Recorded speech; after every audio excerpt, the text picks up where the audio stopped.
Hello friends, कैसे हैं आप सभी। आई होप आप सभी अच्छे होंगे। आज हमारी सीडीपी की सेकंड क्लास है एच टेट सी टेट के लिए, और अगर आप किसी और अदर टेस्ट की तैयारी कर रहे हो तो उसके लिए भी ये इम्पोर्टेंट है। तो हमारा आज का टॉपिक है चाइल्ड सेंटर्ड एजुकेशन, बाल केंद्रित शिक्षा। बाल केंद्रित शिक्षा में बालक अध्यापक से ज़्यादा भूमिका निभाता है। इसका आधार बच्चों की व्यक्तिगत विभिन्नताएं हैं। इसमें अध्यापक को सबसे पहले चाहिए कि वह बच्चे की व्यक्तिगत विभिन्नताओं को समझ ले, अर्थात बच्चे को समझ ले। यह व्यक्तिगत विभिन्नता है, जन्मजात होती है। हर बालक हर बात में दूसरे बच्चे से अलग होता है। कि इट मीन्स बाल केंद्रित शिक्षा क्या होती है। बाल केंद्रित शिक्षा में अध्यापक से ज़्यादा महत्वपूर्ण क्या होता है, बालक। इसमें मेन जो केंद्र बिंदु होता है वो चाइल्ड ही होता है। उसी को आधार माना जाता है कि जितने भी हम कार्य एक्टिविटी करेंगे वो सभी के सभी बच्चे के अनुसार करेंगे। इसमें बच्चों के जो व्यक्तिगत विभिन्नताएं हैं, जो इंडिविजुअल डिफरेंसेस हैं, उसको सबसे पहले ध्यान में रखा जाता है। कि जो टीचर है उसको सबसे पहले ये चाहिए कि वह बच्चे की व्यक्तिगत विभिन्नताएं, जो इंडिविजुअल डिफरेंसेस हैं, उनको समझ ले। अगर वो बच्चे की इंडिविजुअल डिफरेंसेस को समझ लेगा तो उसे बच्चे को भी समझने में सहायता मिलेगी। और जो इंडिविजुअल जो डिफरेंसेस होते हैं वो बाय बर्थ ही होते हैं। बाय बर्थ ही हर बच्चा हर बात में दूसरे बच्चे से अलग होता है। अगर टीचर को पता चल जाएगा कि बच्चे के अंदर क्या क्या क्वालिटीज़ हैं, क्या क्या लिमिटेशंस हैं, तो उसको पढ़ाने में आसानी हो जाएगी। और इसमें जो मेन है वो चाइल्ड को ही सेंटर्ड माना जाता है कि बच्चे के अकॉर्डिंग ही हम कोई टीचिंग मेथड अपनाएंगे, कोई एक्टिविटी है वो बच्चे के अकॉर्डिंग ही अपनाएंगे। और आपको भी पता है कि एक ही क्लास में मान लो 50 बच्चे हैं तो 50 के 50 बच्चे तो इंटेलिजेंट नहीं हो सकते ना, कुछ बच्चे वीक भी होंगे। तो टीचर को पता होना चाहिए कि हर बच्चे के अंदर क्या क्या इंडिविजुअल डिफरेंसेस है, कौन सा बच्चा इंटेलिजेंट है, कौन सा बच्चा वीक है। कि इंटेलिजेंट बच्चे को किस तरीके से समझाना है और वीक बच्चे को कैसे समझाना है। अगर वीक बच्चा नहीं समझ पा रहा तो हम कोई अदर मेथड अपनाएंगे। बच्चे को वही अध्यापक समझ सकता है जिसे मनोविज्ञान की विधियों का ज्ञान हो। और देखो, कौन सा टीचर जल्दी अच्छे से बच्चे को समझा पाएगा, जिसको अलग अलग मेथड आते होंगे। और वो क्या है, सारे के सारे क्या मनोविज्ञान की विधियाँ है, साइकोलॉजी के मेथड है अलग अलग। वो बच्चे के इंडिविजुअल डिफरेंसेस पे बेस होते हैं कि कौन से बच्चे के लिए कौन सा मेथड अपनाना है। तो जो टीचिंग मेथड है जितने भी साइकोलॉजी में, सीडीपी में, वो बहुत हेल्प करते हैं किसी भी बच्चे को समझने में। नेक्स्ट है व्यक्तिगत विभिन्नताओं के अक्षेत्र। कि इसमें क्या है, व्यक्तिगत विभिन्नताओं के अक्षेत्र। फर्स्ट है हेरिडिटी। कि जो इंडिविजुअल जो डिफरेंसेस होते हैं वो क्यों होते हैं। एक तो होते हैं हेरिडिटी के अकॉर्डिंग, वंशानुक्रम के अनुसार। कि इसमें क्या होता है कि कुछ बच्चे बाय बर्थ ही उस अपनी क्वालिटी जो लिमिटेशन लेके आते हैं, वो हेरिडिटी है। कि हर बच्चे को अपने पेरेंट्स से या अपने घर वालों से कोई ना कोई इंडिविजुअल डिफरेंसेस मिलता ही है, कुछ ना कुछ मिलता ही है। तो इंडिविजुअल डिफरेंसेस का एक रीजन है सबसे पहले हेरिडिटी, वंशानुक्रम। सेकंड है एनवायरनमेंट और नेचर। सेकंड कारण है कि बच्चा किस माहौल में रह रहा है, किस वातावरण में रह रहा है, वो वहाँ से क्या सीख रहा है। ये भी बच्चे की डेवलपमेंट में अहम भूमिका निभाती है और यहीं से उसके इंडिविजुअल डिफरेंसेस क्रिएट होती हैं। नेक्स्ट है इंटेलिजेंस, बुद्धि। कि हर बच्चे का आईक्यू लेवल भी तो अलग होता है ना, उसकी बुद्धि भी अलग होती है, उसकी इंटेलिजेंसी भी अलग होती है। तो वो भी इंडिविजुअल डिफरेंसेस है कि हर बच्चा अपनी बुद्धि का अकॉर्डिंग ही सीखता है। नेक्स्ट है learning ability and learning disability. व्यक्तिगत विभिन्नताओं का क्षेत्र है ना अधिगम की योग्यता। कि कुछ बच्चों में तो क्या होता है, आपने देखा होगा सीखने की पावर ज़्यादा होती है, तो वो क्या हो गया लर्निंग एबिलिटी, वो एक ही बार आप कोई बात बताओगे तभी की तभी सीख जाएगा। कुछ बच्चे ऐसे होते हैं लर्निंग डिसेबिलिटी, उनको आप बार बार कोई भी बात बता दो लेकिन वो सीख नहीं पाएंगे, तो वो क्या लर्निंग डिसेबिलिटी। लेकिन ऐसा नहीं है कि वो नहीं सीख पा रहे तो वो किसी और काम में अच्छे होंगे। वही तो इंडिविजुअल डिफरेंसेस है। नेक्स्ट है अधिगम की रुचियाँ और अरुचियाँ। इसमें क्या होता है कि बच्चे का इंटरेस्ट, कि बच्चे का जिस चीज़ में इंटरेस्ट होगा वो उस चीज़ को जल्दी समझ पाएगा, इंटरेस्ट नहीं होगा तो नहीं सीख पाएगा। यही तो इंडिविजुअल डिफरेंसेस है। नेक्स्ट है मोटिवेशन लेवल, कि अगर हम किसी बच्चे को मोटिवेट करते हैं, अगर उसमें किसी काम को करने की क्षमता 50% है तो उसमें नेचुरल वो बढ़ जाएगी, अगर हम किसी बच्चे को मोटिवेशन देते हैं तो। नेक्स्ट है सामाजिक सांस्कृतिक पृष्ठभूमि, हाँ, कि बच्चे का बैकग्राउंड क्या है, वो किस कल्चर से बिलोंग करता है और उस कल्चर में उसने क्या क्या सीखा है। ये भी इंडिविजुअल डिफरेंसेस का बहुत बड़ा कारण है। नेक्स्ट है क्षमता और अक्षमता। हाँ, ये तो आपने पढ़ ही लिया कि किस बच्चे के अंदर एबिलिटी होती है, किस बच्चे के अंदर एबिलिटी नहीं होती किसी भी कार्य को करने की।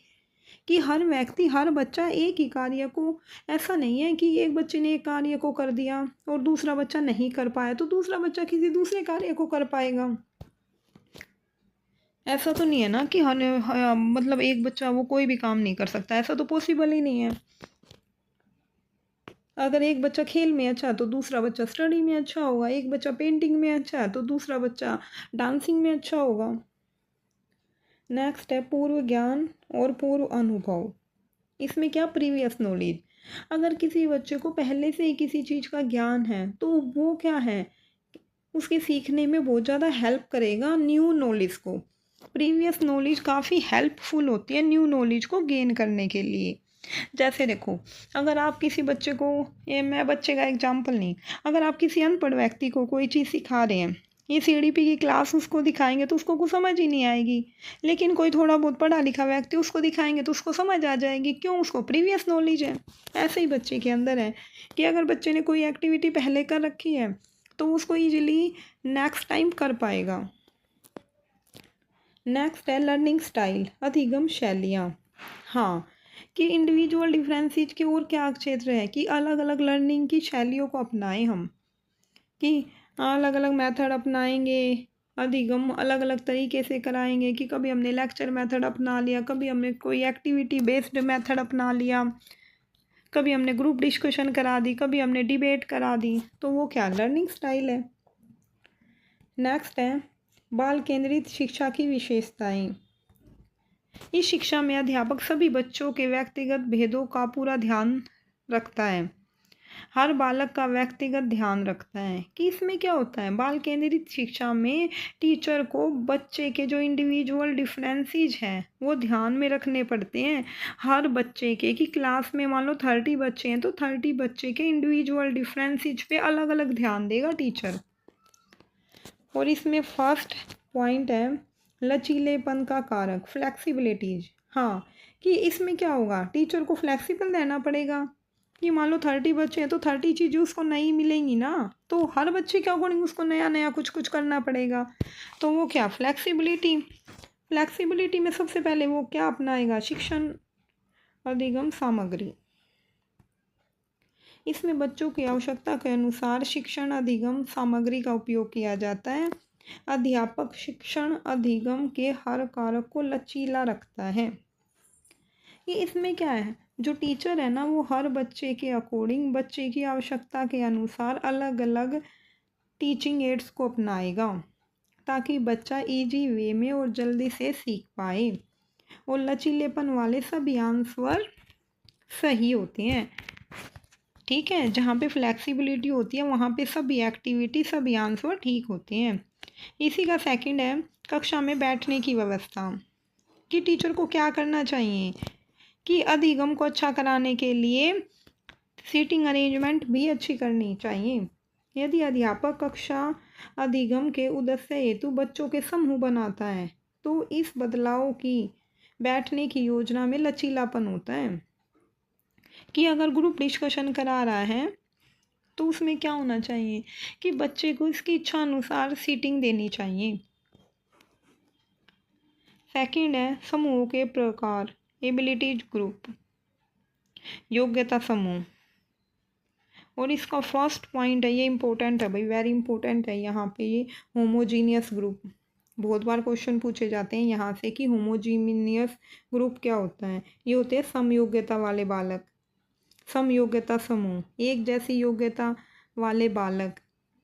इसमें क्या होता है, ABCD तक सीखने वाले, कि वो सारे के सारे एक जैसे ही होंगे, हम उनको कुछ भी सिखाएंगे कहीं तक भी वो सारे बच्चों की लर्निंग एबिलिटी सेम होगी। ये क्या है, व्यक्तिगत शिक्षा मानी जाती है, इंडिविजुअली एजुकेशन है ये। होमोजीनियस की एक समान योग्यता रखने वाले बच्चों को एक समान एक ही समय में शिक्षा दी जाए। और होमोजीनियस ग्रुप में 6 बच्चे होते हैं, सभी बच्चे बराबर होते हैं, और ये चाइल्ड सेंटर्ड एजुकेशन है होमोजीनियस। देखो इसका एक डायग्राम बनेगा, आप ये बना लेना अपनी नोटबुक में, इम्पोर्टेंट है। देखो ये रहा, इसका मतलब क्या, समान योग्यता वाले बच्चे कि जिनका सीखने का तरीका, सीखने की एबिलिटी समान है। ये डायग्राम जरूर बना लेना। नेक्स्ट है हेट्रोजीनियस ग्रुप, ये है विषम योग्यता समूह। इसमें बच्चों की योग्यता में उतार चढ़ाव होता है। इसमें बच्चे विषम योग्यता वाले होते हैं, समान नहीं होते। जैसे टोटल 42 स्टूडेंट हैं तो उसके 6 बच्चों के 7 ग्रुप बना देते हैं हम अलग अलग, क्योंकि वो विषम है, वो 40 के 42 एक जैसे नहीं है, बच्चों की योग्यताएं अलग अलग होती हैं। से 6 बच्चे होते हैं। इस समूह के अधिगम को हम क्या क्या कहते हैं। फर्स्ट है कोऑपरेटिव लर्निंग, सहकारी अधिगम, क्योंकि इस ग्रुप में क्या होता है, बच्चे को सहयोग की ज़रूरत पड़ती है। नेक्स्ट है तो इस सोशल लर्निंग, सामाजिक अधिगम, परस्पर सहयोग अधिगम, कि एक दूसरे की हेल्प करके लर्निंग प्रोसेस कराया जाता है। नेक्स्ट है समूह में पढ़ने के लाभ। हर बालक को एक दूसरे बच्चे की योग्यता और परस्पर आत्मनिर्भरता का लाभ मिलता है। समूह में पढ़ने से क्या होता है कि हर बालक को एक दूसरे की एबिलिटी के बारे में पता चलता है, सीखने को मिलता है एक दूसरे की हैबिट के बारे में, और उनमें आत्मनिर्भरता का विकास होता है। नेक्स्ट है पीयर ट्यूटोरियल लर्निंग, सहपाठी अधिगम। यह अधिगम चाइल्ड सेंटर है टोटली। इसमें एक बच्चा दूसरे बच्चे को सिखाता है, इसमें टीचर की कोई भूमिका नहीं होती, और इसमें बच्चा क्या करता, गर्व महसूस करता सिखाते हुए। अधिगम में बच्चों की भागीदारी बढ़ जाती है, यह शिक्षा प्रगतिशील होती है, इसमें बच्चा स्वतंत्रता का अनुभव करता है। सभी child centred education progressive education है। देखो इसमें क्या होता है, सहपाठी अधिगम में एक बच्चा दूसरे बच्चे को सिखाता है। सबसे पहले तो क्या होगा, बच्चे का इंटरेस्ट बढ़ जाएगा, हैं, बच्चा अपने आप को फ्री महसूस करेगा, कोई प्रेशर नहीं लेगा, तो वो जल्दी सीख पाएगा। और ये टोटली चाइल्ड सेंटर्ड एजुकेशन है, इसमें बच्चा ही सिखाता है दूसरे बच्चे को, और हर चाइल्ड सेंटर्ड एजुकेशन ज़्यादा प्रगतिशील एजुकेशन मानी जाती है। Okay friends, thank you so much. आज की क्लास यहीं तक करते हैं, और इसकी PDF का लिंक मैंने डिस्क्रिप्शन में डाल दिया, वहाँ से डाउनलोड कर लेना। मिलते हैं नेक्स्ट क्लास में। Thank you so much, and like share and subscribe my channel. Thank you again.